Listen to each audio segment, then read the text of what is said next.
de estar com vocês, né? Ana Tereza, Raquel Castro, Thaís Fontes, né? São pessoas maravilhosas, com projetos maravilhosos, e trabalhar com vocês é sempre um prazer mesmo, né? E depois que a gente inicia a advocacia extrajudicial, a gente não quer outra coisa, a verdade é essa, né? É claro que fica difícil, né? A gente trabalhar só no... Tem pessoas, eu conheço colegas que só trabalham na advocacia extrajudicial, mas é claro que existem casos que a gente acaba tendo que judicializar, porque cada demanda dentro da advocacia extrajudicial, ela vai ter ali alguns pré-requisitos, né? Mas trazer essa consciência da desjudicialização é o que há hoje, né? O advogado hoje, ele tem que ter essa mentalidade, né? Para a sua própria advocacia, para o bem da sua própria advocacia e também dos seus clientes, justamente por esse ponto-chave que você já trouxe, Raquel, que é a celeridade, né? A gente sabe que o nosso judiciário está realmente amarrotado de demandas, as demandas chegam todos os dias, porque, como eu falei, tem casos que realmente não tem como fugir, né, da decisão do juiz. Mas, sem dúvidas, o que a gente conseguir resolver no extrajudicial é sensacional, né? Muitas vezes a gente até entra em um processo judicial, mas através de um acordo extrajudicial, a gente consegue a homologação do juiz, né, e consegue sair ali daquela dependência ali do judiciário. E aí eu gostaria de compartilhar um material aqui com vocês. Posso compartilhar agora? Deixa eu ver como é que eu faço aqui.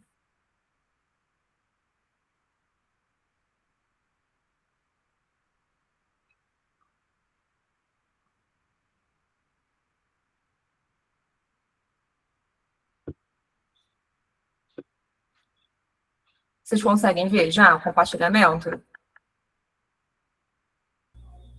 Eu acredito que sim, né? Tudo certinho. Perfeito, já vi aqui o feedback. Deixa eu ver se eu consigo aqui abrir totalmente a janela para melhorar a visualização. Acho que agora melhorou. Perfeito.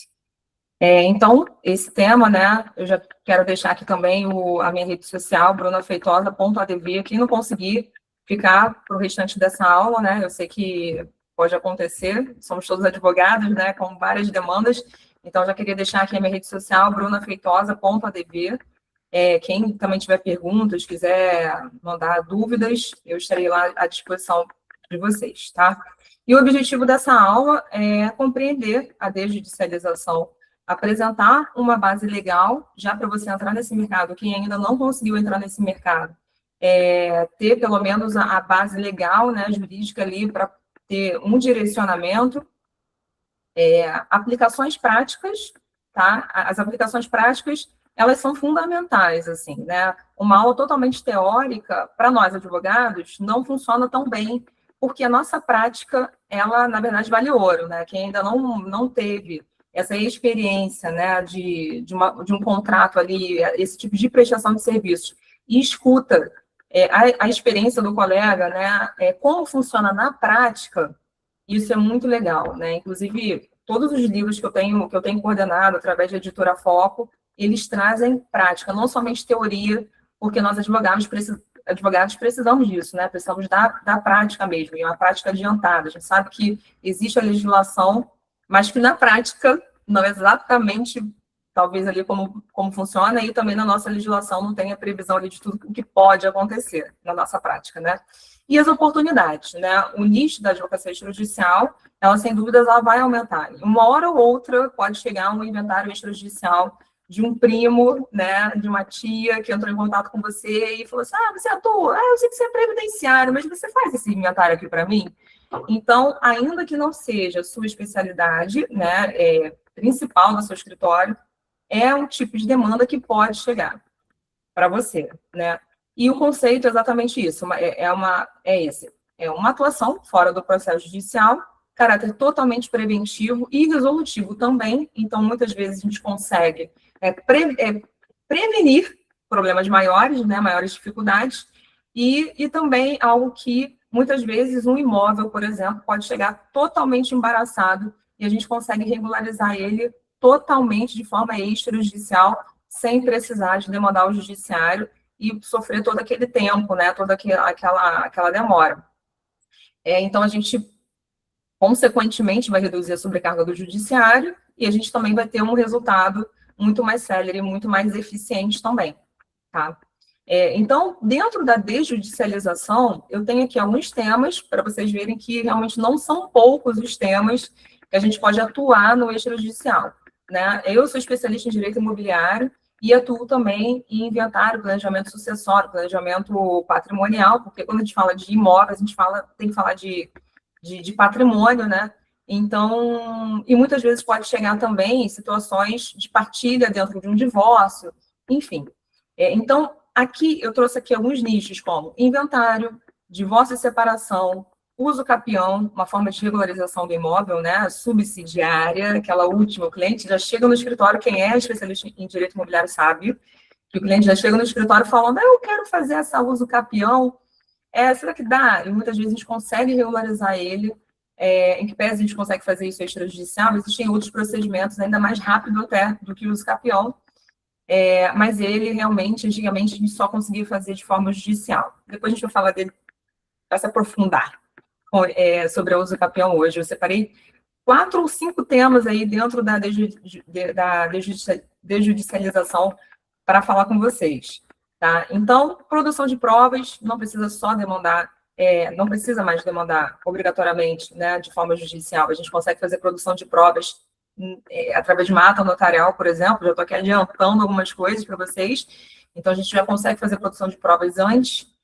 Retificação de registro imobiliário, adjudicação compulsória, execução de dívidas, regularização imobiliária, reconhecimento de união estável e a mediação e conciliação, tá? Top 10 aí das demandas extrajudiciais. Claro que existem outras, tá, gente? Como o meu nicho é muito área imobiliária, eu trouxe algumas para vocês aqui, um pouquinho também fora do direito imobiliário, mas é claro que a atuação extrajudicial, ela vai muito além, né? Quem atua em outras áreas também acaba trabalhando com nichos, né? Na administração pública, que não necessariamente vai ter que judicializar, mas vai entrar com um processo administrativo, por exemplo, para poder resolver antes, né? Olha, isso aqui, sinceramente, para mim vale ouro, porque a base legal, ela é fundamental para o advogado hoje, né? Porque por mais que a gente chegue lá em um cartório de notas, né? Um cartório de registro geral de imóveis, ali a gente tem também, né, pessoas que são altamente capacitadas. Eu já tive experiências de sentar na mesa do registrador, a gente abrir o código de normas, né, aquele físico mesmo, assim, né? A gente não está acostumado mais, mas são os livros imensos, e para debater o direito ali em questão sobre a exigência que estava sendo colocada ali numa escritura pública, né? Para registrar uma escritura pública em uma matrícula de um imóvel. Então, foi uma experiência que eu tive e que eu tive que debater ali o direito, debatemos muito, era uma pessoa também muito estudiosa, o registrador, e resolvemos fazer uma reunião com o escrevente também. Então, tivemos depois que fazer uma segunda reunião com todos os 3 para poder debater, e muito, muito bom, né? O resultado foi muito bom, porque minha cliente não teve que pagar nem R$1 a mais. Eles estavam querendo, assim, surgiu, né, uma sugestão, né, do registrador, principalmente, de exigir algo ali que a minha cliente deveria ter que pagar a mais, uma escritura ali declaratória, e eu consegui demonstrar que o direito dela o direito e o dever dela já estava concluído, e ela não precisou de investir mais nada, e os 2 se resolveram, digamos assim, porque o debate era muito controverso ali no posicionamento tanto do cartório de notas como do cartório de registro geral. Por isso, essa base legal é importante para, no momento em que tiver esse debate, a gente conseguir ali justificar o nosso argumento, né? Então, a gente tem aqui a Lei 954 de 97, que vai falar da alienação fiduciária, tá, de imóveis, que a gente consegue fazer isso também judicialmente. A Lei 6.015 de 73, Lei de Registros Públicos, Lei 10.931 de 2004, juntamente com o provimento 195 de 25, retificação de metragem administrativa, tá? A gente vai falar ali da escritura de separação de divórcio em inventário. Vou falar rapidinho essa parte aqui, porque vou falar sobre 4 nichos depois que eu vou poder me aprofundar melhor, tá? Então, essas resoluções, juntamente com também a legislação, elas funcionam muito bem, tá? Na hora de fundamentar, inclusive, um requerimento, tá? Quando um caso é muito complexo, a gente faz um requerimento, ao invés de só de dar entrada com a documentação, a gente também faz como se fosse uma petição, né? E fundamenta nessa legislação aqui, nesse ordenamentozinho jurídico que eu estou compartilhando com vocês, né? Então, a gente também tem a Lei 13.105 de 2015, o CPC, com o provimento 65 de 2017, que vai trazer ali a possibilidade do uso capião extrajudicial. Sobre a adjudicação compulsória extrajudicial, é o provimento 150 de 2023. O marco legal das garantias, uma coisa que é muito interessante, que esse marco legal das garantias movimentou muito a nossa advocacia, os congressos, as palestras, é a possibilidade da conta notarial, né, que é a gente depositar ali o valor da transação na conta do cartório. E aí, no dia da assinatura da escritura de compra e venda, por exemplo, aquele valor total da compra e venda ali já está garantido ali na conta, na conta do cartório, e o cartório faz a transferência na hora da assinatura da escritura pública. Lembra aquela situação, não sei se alguém já passou por isso, né? Mas quem vai assinar e quem é que vai pagar primeiro? Né? Aquela situação, né? Não, é uma compra e venda, já paguei o sinal lá na promessa de compra e venda, e aí depois lá na escritura de compra e venda vou pagar o restante como está lá estabelecido, como a gente combinou. Vou pagar o restante da compra e venda do imóvel. Mas assinatura eletrônica, né? Ou presencial, tanto faz, né? Eu faço a transferência antes ou depois da assinatura da escritura. Mas e o vendedor? Ah, não, mas eu só vou assinar depois que eu receber. Então, essa controvérsia, né, ela é resolvida, por exemplo, uma solução, né, trazida através dessa lei das garantias do marco legal, desse depósito, né, pronto, já está um depósito ali, o cartório ele fica como depositário, né, e é feita essa transferência. E o Código de Normas da Corregedoria Geral da Justiça, na sua parte extrajudicial aqui do Rio de Janeiro, né? Então, cada estado tem o seu, e esse Código de Normas, ele veio para uniformizar toda essa legislação, esses procedimentos. É legal dizer que, quando a gente vai analisar esse Código de Normas, né, que foi justamente esse que a gente abriu o livrão lá, né, no Registro de Imóveis, e foi até lá no 5º RGI, né, que aconteceu isso. Então, é um livro que ele é organizado em sua primeira parte, direcionado aos cartórios de notas. Então, todos os procedimentos estão ali, onde os cartórios de notas eles devem respeitar, tá? E nesse Código de Normas a gente vai falar dos procedimentos de escapião, adjudicação compulsória, inventário, partilha, né? E por aí vai, compra e venda, permuta, tá? E também tokenização imobiliária, isso também a gente já está movimentando bastante. Isso já é um assunto para um outro encontro, né? Então, os atos extrajudiciais que eu separei hoje, deixa eu só ver aqui meu tempo, foram inventário, divórcio, uso capião, adjudicação compulsória e alienação fiduciária. Se der tempo de falar de todo mundo, mas eu vou me esforçar aqui para falar. E o primeiro é o inventário, né? Como eu falei, inventário é algo que antes, somente por ação judicial, né, e agora pode ser feito em cartório, já tem um tempo isso. A nossa base legal 11.441 de 2007 e as resoluções, né, do CNJ.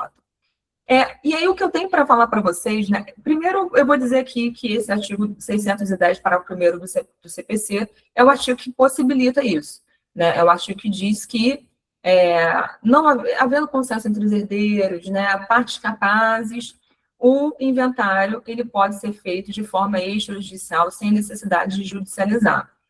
E essa resolução do 571 de 2024, ela vem trazendo também a possibilidade, ainda até, se houver menores, né? E falando também um pouquinho do testamento. O que acontece? Se houvesse menores, e testamento somente judicial. A gente não conseguia fazer isso de forma através de cartório, né? E o provimento ele traz a possibilidade da seguinte forma, que na prática está sendo assim, tá? Tem menores, então judicializa a parte dos menores, né? Resolve a questão dos menores, em termos de quem vai ficar responsável, né? Quem vai ficar com a criança, a guarda da criança, resolve as questões, né, do menor e, tendo a sentença definido isso, pode dar continuidade no extrajudicial para o divórcio, para a partilha, de forma mais célere, né?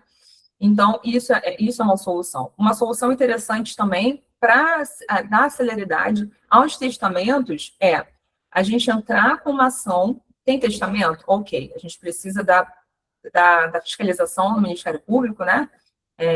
Que é a competência constitucional do Ministério Público ser fiscal da lei nesses processos. Então, ele vai analisar isso através de um processo no qual você vai dar entrada pedindo o registro e também a autorização para dar continuidade, na verdade, dar cumprimento ao que está estabelecido ali nesse testamento. Tá? Então, judicializa esse testamento somente para pedir ali, né, o registro e a autorização judicial para dar continuidade no cartório de notas. Isso funciona plenamente, já fiz dessa forma, é muito mais rápido e é uma forma também de desjudicialização ali dos testamentos, tá? Então, vamos partir para o próximo. O divórcio, né? O divórcio é aqueles mais complexos, né? Realmente, ele precisa, no extrajudicial, a gente precisa de consenso, realmente, entre as partes, né? Um divórcio sem consenso, a gente não consegue, na verdade, o que eu quero dizer é, em termos ali da partilha, né? De tudo que envolve ali.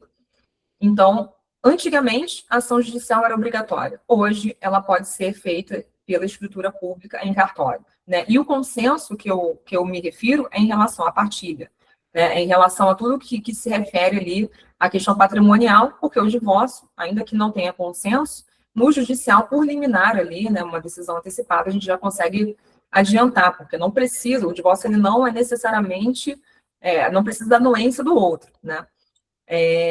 Mas, através dessas duas resoluções, a gente consegue fazer no extrajudicial, tá? E essa flexibilização mesmo com filhos, tá bom? Dependendo do caso, que foi o exemplo também que eu dei no inventário. Na verdade, eu falei isso no inventário. Eu acabei adiantando o raciocínio lógico do divórcio lá no inventário. Na verdade, em relação à guarda, né? Em relação à guarda é aqui, tá, gente? Então, pega aquela parte que eu falei lá no slide anterior e traz para cá. Porque a guarda dos filhos não tem a ver ali com o inventário, mas sim com esse slide aqui do divórcio, tá? A possibilidade de resolução da guarda judicialmente, depois trazer o restante para o extrajudicial. A uso capião, né? A uso capião, ela já é um tema mais extenso do que os demais, né? Por isso, uma possibilidade de uma valoração aí, né, dos seus honorários, da proposta de honorários, algo que pode ser muito maior, né? É claro que o divórcio também, a proposta de honorários, ela pode também variar ali de acordo com a quantidade de patrimônio, depende de qual é o ponto de partida, né? Qual é o raciocínio lógico que você utiliza para poder elaborar a sua proposta de honorários. Mas a uso capião, por ela ser um procedimento um pouquinho mais complexo e um pouquinho mais demorado, por que eu digo isso? Lógico, uma escritura de inventário, uma escritura de divórcio é muito mais rápido do que o procedimento do uso capião. Porque o procedimento de uso capião extrajudicial, ele não se dá através de uma simples escritura, tá? Ele se dá em duas partes, né? Primeiro, a atuação dele é estratégica do advogado, da análise de toda a documentação, tá? Fazer um levantamento ali, a organização nesse momento é fundamental, a organização da documentação, até mesmo para entender ali, né, se todos os requisitos da uso capião estão ali presentes, tá? E isso a gente vai conseguir verificar juntamente com essa legislação aqui, principal, que é o artigo 216-A da Lei de Registros Públicos, 6.015, e o provimento 65 de 2017, eles são fundamentais tá? O artigo 1238 e seguinte do Código Civil, ele vai trazer ali a previsão dos tipos de uso capião, né? Existem vários tipos, existem os prazos também da prescrição aquisitiva, porque a uso capião, ela é a regularização do imóvel, tá? É a forma de adquirir a propriedade do imóvel através da posse, né? E essa posse, ela tem algumas características que tem que vir junto com essa posse do imóvel, que pode ser indireta ou direta. E aí eu estudo do direito civil lá da faculdade, né, que a gente aprende que a posse direta é quando nós estamos no imóvel, estamos ali, direto no imóvel, né? A nossa posse, a nossa presença ali, a gente tem a posse direta, eu estou segurando o óculos, eu estou com a posse direta do meu óculos. Mas eu resolvi pegar o meu óculos e emprestar ele para minha amiga que tem o mesmo grau que eu, ele continua sendo meu, tá? Mesmo falando de um bem móvel, ele continua sendo meu, mas eu perco a posse direta dele e passo a ter somente a posse indireta no momento que não está mais comigo. E imóvel é exatamente assim, né? Quando nós alugamos um imóvel, por exemplo, não deixamos de ser proprietários dele, mas nós perdemos a posse direta e passamos a ter a posse indireta dele, tá? E, aproveitando esse adendo, um imóvel locado dentro ainda dessa característica da posse, né, da definição de posse, o imóvel alugado, o locatário, ele não tem, o que ele tem ali, ele não tem a posse direta do imóvel. O que ele tem ali, na verdade, ele tem a posse direta do imóvel, perfeito. Mas é uma posse precária, tá? É uma detenção. Ali, nesse caso, a gente não vai contabilizar a prescrição aquisitiva, tá? Que é um dos requisitos da uso capião. Então, a gente precisa do tempo, né, que pode ser de 2 anos, 5 anos, 10 anos e 15 anos, a depender do tipo de posse e do tipo de imóvel e requisitos que estão lá no artigo 1238 do Código Civil, e também das demais características. Como é feita essa posse? Qual é a relação do possuidor com o imóvel? Ele tem ânimo de domínio? Ele tem ânimo de dono? Atitude de dono?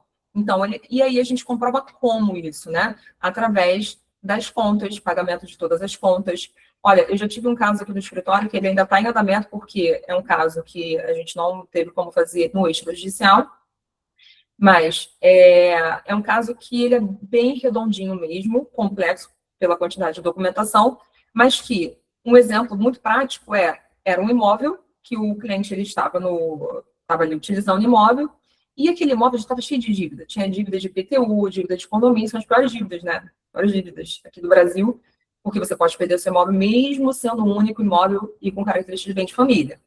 Então, E é o que aconteceu?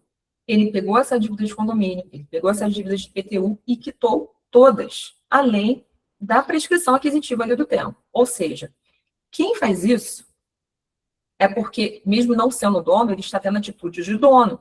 Por quê? Ele está preservando aquele imóvel, né? Ele está fazendo com que aquele imóvel não seja leiloado, né? Então, ele pagou todas as dívidas de condomínio, evitando, então, a sua execução das cotas condominiais e, automaticamente, né, ali um leilão ali no futuro. Então, ele teve atitudes de ânimo de domínio. Outras atitudes, como contas das concessionárias, luz, gás, né, mais que água, formas de provar o seu ânimo de domínio, tá? Será que eu lembrei de todos os requisitos? Mansa e pacífica. Posse mansa e pacífica. E isso é um dos requisitos que precisa ser analisado, até mesmo para a gente saber se a gente pode fazer de forma extrajudicial. Por quê? Naquela certidão dos distribuidores, que antes era primeiro, segundo, terceiro, agora só o segundo distribuidor, ele já traz para a gente, né, todas as certidões ali de eventual processo que pode estar em andamento em face do possuidor uso capiente, quem pede a uso capião do imóvel, se achar ali algum processo com natureza possessória, a gente já não vai conseguir mais, porque a posse ela precisa ser mansa e pacífica. Se houver uma notificação judicial, quando o cliente entra em contato, quer fazer uso capião, a gente tem que conversar, tem que investir ali um tempo para saber como está sendo aquela posse, e se já teve realmente alguma intervenção ali, alguma discussão em relação àquela posse ali. Se está sendo discutida, a gente vai ter que judicializar ela, tá? E nesse mesmo caso que eu trouxe, já teve uma judicialização de uma reintegração de posse na verdade, era um dos herdeiros do proprietário que tinha abandonado o imóvel, né? Então, ele entrou com uma reintegração de posse em face do meu cliente, onde nós ganhamos, né? Nós já comprovamos ali a pretensão, né, da regularização do imóvel através do uso capião, e, portanto, é um caso que a gente não conseguiria resolver de forma extrajudicial, tá? Judicializou, aí não tem jeito, a gente precisa de uma decisão judicial também. Tá? Então, vamos seguir. Bens públicos. Bens públicos e foreiros podem sofrer uso capião? A gente tem o artigo, se não me falha a memória, acho que é o 120 do Código Civil, mas depois eu posso confirmar isso para vocês. Bens públicos, eles não são suscetíveis de uso capião, tá? Agora, é diferente de bens foreiros, os quais o uso, né, a possibilidade de uso do imóvel é concedida, tá? Esses imóveis, sim, a gente consegue requerer a regularização através do uso capião, mas o que vai entrar, na verdade, é a autorização de uso ali daquele imóvel, ok? E a origem da posse, né? A origem da aquisição, na verdade, não a origem da posse, mas sim a origem da aquisição aqui. É interessante a gente trazer isso, porque diferente lá da aquisição de imóveis na compra e venda tradicional de um imóvel, a aquisição de imóvel aqui na uso capião, ela é considerada como originária. Então, isso significa que a aquisição desse uso capiente, ela é de forma única, ela não vai ter ligação com o proprietário anterior. Essa ligação, né, com o proprietário anterior é quebrada por essa natureza de aquisição originária que a Usucapion ela tem hoje, tá? Então, portanto, a gente não tem fato gerador do imposto de transmissão de bens imóveis. A gente não tem fato gerador do ITBI nesses casos, tá? E tudo isso que eu falei para vocês, né, sobre a prova ali dos requisitos do usucapião, elas são consignadas na ata notarial. Muitas vezes o escrevente, ele até vai no local, ele faz uma diligência para conhecer o local, ver como é que está sendo a utilização, se está sendo dada realmente a função social, porque isso para o direito imobiliário é importante. E aí, então, ele, como tem fé pública, ele vai fazer a ata notarial e para poder consignar aquilo ali, deixando claro que aquela ata notarial ali não garante a propriedade. Por quê? A segunda fase vai ser lá no RGI, né? E no RGI vão ter todos os procedimentos lá de intimações de confrontantes, dos entes federativos, para eles informarem que, olha, eu não tenho interesse nesse imóvel e não me oponho a esse pedido, tá? E seguindo aqui a nossa aula sobre advocacia extrajudicial, um outro tema que eu separei, e acho muito legal, assim, também falar sobre ele, é a edificação compulsória, né? Porque muitas vezes é feita uma promessa de compra e venda, tá? Essa promessa de compra e venda tem lá 60 parcelas, 100 parcelas, então a gente precisa da quitação dela para realmente a gente ter um justo título para ser registrado, né? A promessa de compra e venda, ela até pode ser informada na matrícula, ela pode ser averbada na matrícula para ter efeito perante terceiros, mas ela não transmite a propriedade. Por quê? Para transmitir a propriedade, a gente precisa da quitação. Então, é necessário, né, a quitação ela se dá na lavratura da escritura pública, quando o imóvel tem mais de 30 vezes o valor de um salário mínimo. Então, obrigatoriamente, a gente tem que fazer uma escritura pública. E muitas vezes o que acontece? Dentro desse longo relacionamento, né, entre o prometente comprador e o prometente vendedor, ele se perde, né? Uma quantidade absurda ali, absurda não, super viável, né? Super aceitável. Acertaram isso, combinaram isso, uma quantidade longa de parcelas, mas aí o promitente vendedor morre, e aí não dá quitação, o promitente comprador, ele paga tudo, mas não tem a quitação e pagou em dinheiro. Olha, existem várias situações que o mais importante aqui é entender que a adjudicação compulsória, quando antes a gente precisava de entrar com uma ação judiciária, hoje, através de cartório, a gente pode conseguir forçar essa quitação para que seja feita para que seja dado ali o entendimento de que aquela compra e venda ela foi redonda, ela foi quitada, e sim a possibilidade da transferência da propriedade para o promitente comprador.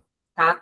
Essa é a função da adjudicação compulsória, desde que o comprador ele consiga também provar que ele quitou aquela promessa ali, aquela promessa de compra e venda. Tá?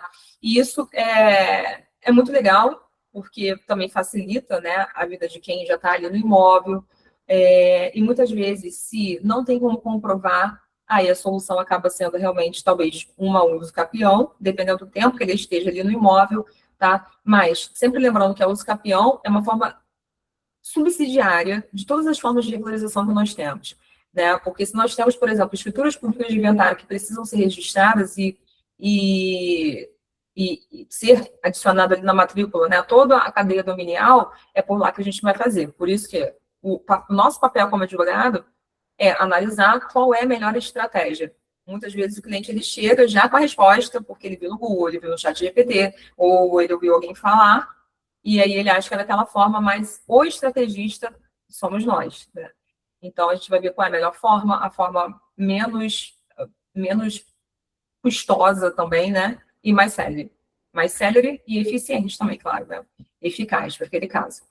E, por último, a gente tem aqui a alienação fiduciária de imóvel, que é a nossa base legal, né? Ela está lá na lei número 9514, de 1997, e o procedimento dela ela está todo lá no artigo 22 até o artigo 27.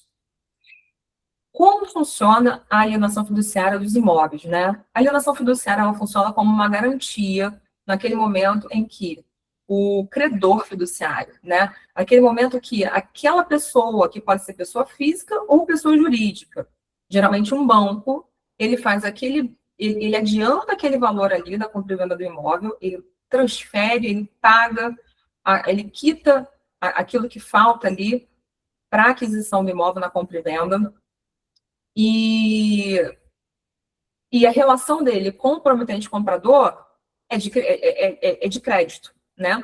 Então, o comprador, ele, através do financiamento, ele vai pagando ali aquelas parcelas a quem pagou, a quem adiantou o pagamento para ele, que geralmente é o banco, ou então pode ser também uma pessoa física, tá? Não necessariamente vai ser um banco, mas pode ser também fazer parte ali, né? Ocupar esse lugar uma pessoa física também, tá? Então, essa garantia, inclusive, ela funciona não só nesses casos de adiantamento de pagamento, não, tá, gente? Eu já recebi um caso no escritório de uma compra e venda de uma cobertura, o valor da compra e venda era de 4 milhões, e o vendedor, eles estabeleceram ali, né, uma escritura de promessa de compra e venda entre as partes, o vendedor com o prometente comprador, e ele registrou ali na escritura essa garantia da alienação fiduciária. Por quê? Porque ela funciona como o próprio imóvel é a garantia, né? Então, o próprio imóvel ele vai funcionar como a garantia daquela transação, daquele negócio jurídico, caso o promitente comprador ele não quite as suas parcelas, ele não quite a dívida, tá? Então, nesse caso aqui, a gente teve a figura do banco. Nesse caso aqui, foi acrescentada ali na promessa de compra e venda essa garantia da alienação fiduciária. E nesse caso, chegou no escritório justamente por quê? Porque o promitente comprador, em que pese todas as parcelas estivessem ali, né, ele pagou um valor inicial, depois ele parcelou em 60 vezes um certo valor, e no final eles tinham um montante alto ali, né, quase era 1 milhão e pouco para para quitar. Só que todas as parcelas, gente, esse caso foi real mesmo, né? Eu assessorei esse caso. E é interessante, a gente pode usar alguns institutos nesse caso. Todas as parcelas ali, elas não foram implementadas as atualizações, juros, correção monetária, em que pese a própria escritura ali estivesse prevendo isso, que elas seriam atualizadas, mas ele pagou todas as parcelas sem juros, sem correção monetária, né? Então, quando chegou na última parcela, que era uma parcela muito maior, ele entendeu que ele não teria que pagar corrigido. Mas por que eu vou pagar corrigido se todas aquelas parcelas ali eu paguei sem correção, né? Então, só que ele já chegou aqui com a escritura pública com a consolidação ali do imóvel, né? E eu vou explicar para vocês o que é consolidação, consolidação do imóvel na matrícula do imóvel. E implementar ali, né, o direito dele, né? Porque a gente está um caso típico ali, né, de uma omissão do que está estabelecido ali no contrato, né? Então deixou de se usar, estabeleceu-se um direito ali de não atualizar. Mas acontece que, mesmo judicializando, a juíza entendeu que não, que a última parcela, como era uma parcela muito maior, e o procedimento da alienação fiduciária já estava sendo respeitado de forma extrajudicial, ela deveria ser atualizada. Tá? Então, foi um entendimento ali na hora. Né? Então, a gente não conseguiu aplicar o instituto ali, dando continuidade à não utilização do que está estabelecido na escritura. Tá? Nesse caso, teve que se fazer um acordo, por quê? E o cumprimento da legislação. E esse exemplo, né, é justamente esse procedimento da alienação fiduciária, que é quando o devedor deixa de pagar a parcela, ele tem o direito de ser intimado pelo cartório, tá? Pelo cartório de títulos e documentos, então pelo RGI, e para que ele tenha os 15 dias para purgar a mora, que é o pagamento da mora, esse procedimento da alienação fiduciária tem que ser respeitado. Ele vai ter esses 15 dias para purgar a mora, e se ele não purgar, aí sim acontece a consolidação da propriedade. A consolidação da propriedade é o quê? Quando isso é estabelecido na matrícula do imóvel, a alienação fiduciária precisa ser registrada na matrícula, quando essa garantia é utilizada entre as partes, tá? E essa compra e venda, o que se transfere ali é uma propriedade resolúvel, né? Quando existe essa transferência de propriedade resolúvel, por quê? Porque o promitente comprador, nesse caso, ele não tem a propriedade plena naqueles casos de financiamento bancário. Tá? O banco, ele quita totalmente o imóvel, então aquela propriedade já não é mais a propriedade do vendedor. Tá? Então, a gente vai trabalhar com a propriedade resolúvel, nesse caso aqui do exemplo do banco, quando existe uma compra e venda, né, com a alienação fiduciária aqui do banco.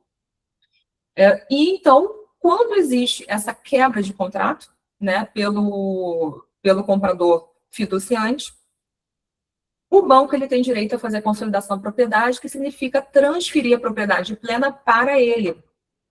Lembra que o imóvel é a própria garantia desse negócio jurídico? Então, ele transfere a propriedade para ele, o próprio imóvel. Tá? E leva a leilão judicial. Ah, mas o banco não faz questão de fazer leilão judicial, não, ele quer fazer venda direta. Não importa. Nesse caso, é obrigatório que esse imóvel seja levado a um leilão. Tá? E essa legislação, ela possibilita justamente isso, fazer o leilão de forma extrajudicial, muito mais séria. Sempre lembrando que o prometente comprador ele tem que sempre ser intimado, né, de todos os passos, até porque ele tem até o segundo leilão para poder quitar. E é claro, uma dívida muito maior, porque ele vai ter que quitar o pagamento do leiloeiro, ele vai ter que quitar também os investimentos, todos os valores que as custas, né, e emolumentos que o banco, aqui no exemplo do banco fiduciário, ele teve que pagar para o RGI, porque no momento que ele vai consolidar a propriedade da matrícula, ele precisa também de pagar esse ato, né, essas custas. Então, quer dizer, quanto mais demorar, pior, né? Por isso, é o que eu falo para as pessoas, a sociedade, no geral, entende que a advocacia ela é só para resolver problema, quando, na verdade, ela é preventiva. Então, eu costumo dizer, né, que, olha, antes de comprar um imóvel, é importante que busque realmente uma assessoria jurídica, né, para verificar, vou comprar esse imóvel, por favor, né, faz uma due diligência, né, que também é uma advocacia extrajudicial. Não necessariamente a advocacia extrajudicial ela vai ser necessário os cartórios, né?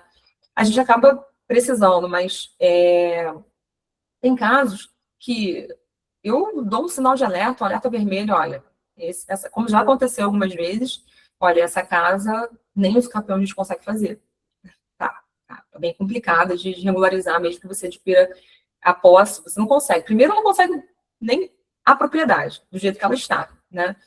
E mesmo que você tenha a posse dela ali, regularizar ela para que um dia você realmente seja dona ou dono é quase impossível, tá difícil, né? A probabilidade de chance é bem complicada. E o investimento também acaba sendo muito alto, né, no final das contas.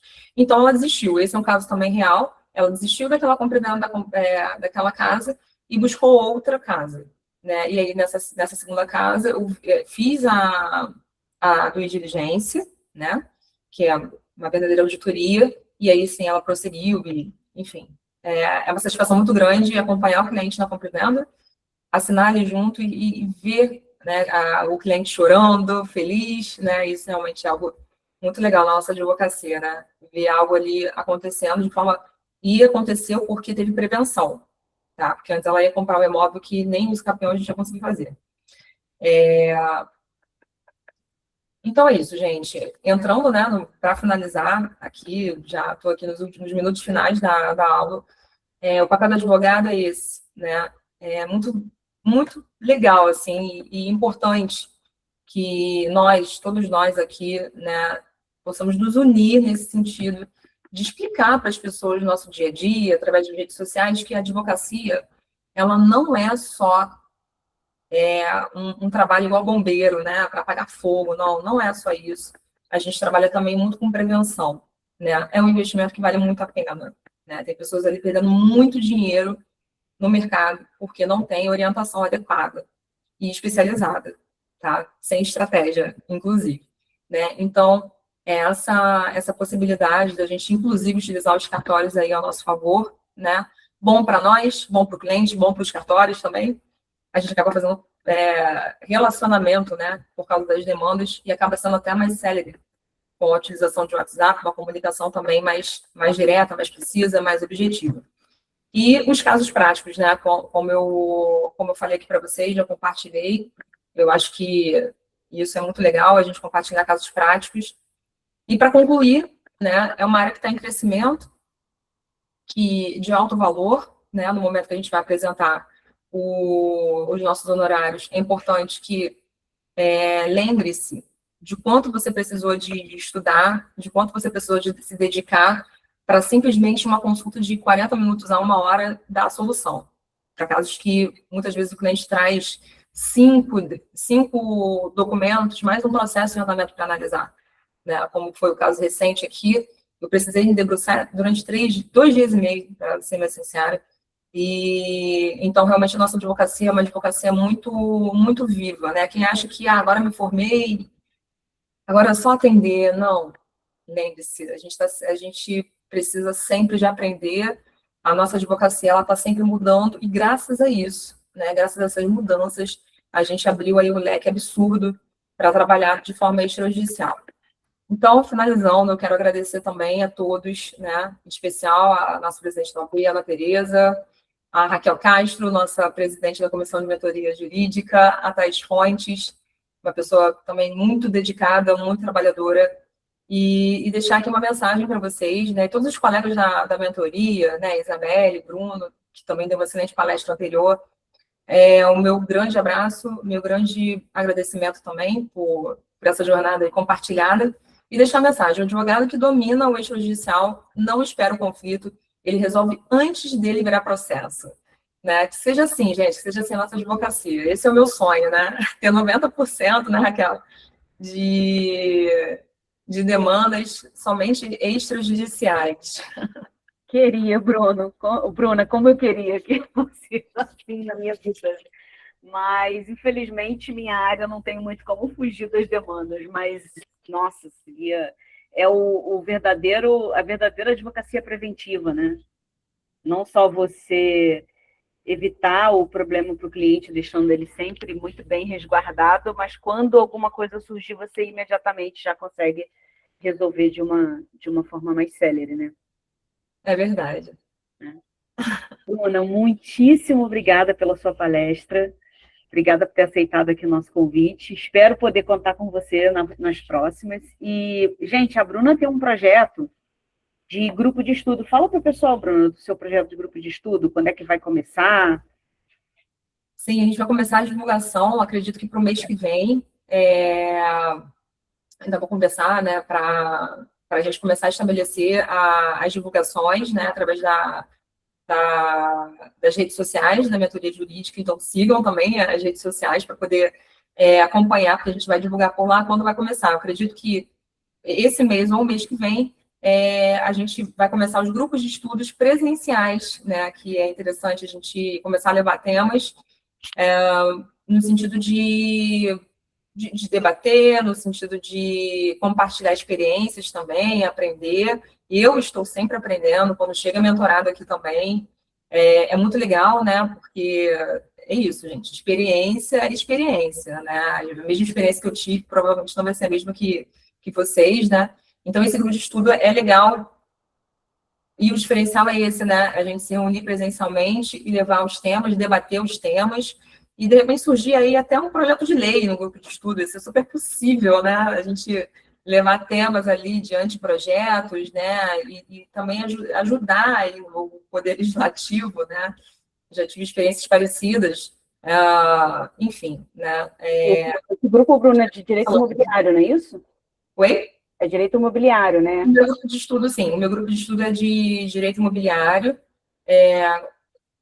foco na temática mesmo de direito imobiliário. A gente pode abrir um pouquinho para direitos de sucessões, planejamento patrimonial, porque acaba realmente abarcando ali, né, inventário que aparece um imóvel, pronto. Já não é mais direito sucessório, só, né? O direito sucessório é um direito imobiliário, né? Porque às vezes o imóvel está todo embaraçado. Deixa aqui o teu Instagram, o pessoal te seguir, coloca aqui no chat. Ah, com certeza. Meu Instagram... O Instagram tanto da Bruna quanto da mentoria, para vocês se informarem sobre quando que esse grupo de estudos que vai ser coordenado pela doutora Bruna Feitosa vai começar. Sim, tá, gente, meu Instagram é brunafeitosa.adv, e o da mentoria... A mentoria a gente já colocou. Deixa eu só botar aqui no chat. E a OABRJ. brunafeitosa.adv, é isso? Isso. @brunafeitosa.adv. Então, só seguir a doutora Bruna. E obrigada, Bruna, mais uma vez, e até a próxima. Eu que agradeço. Grande abraço.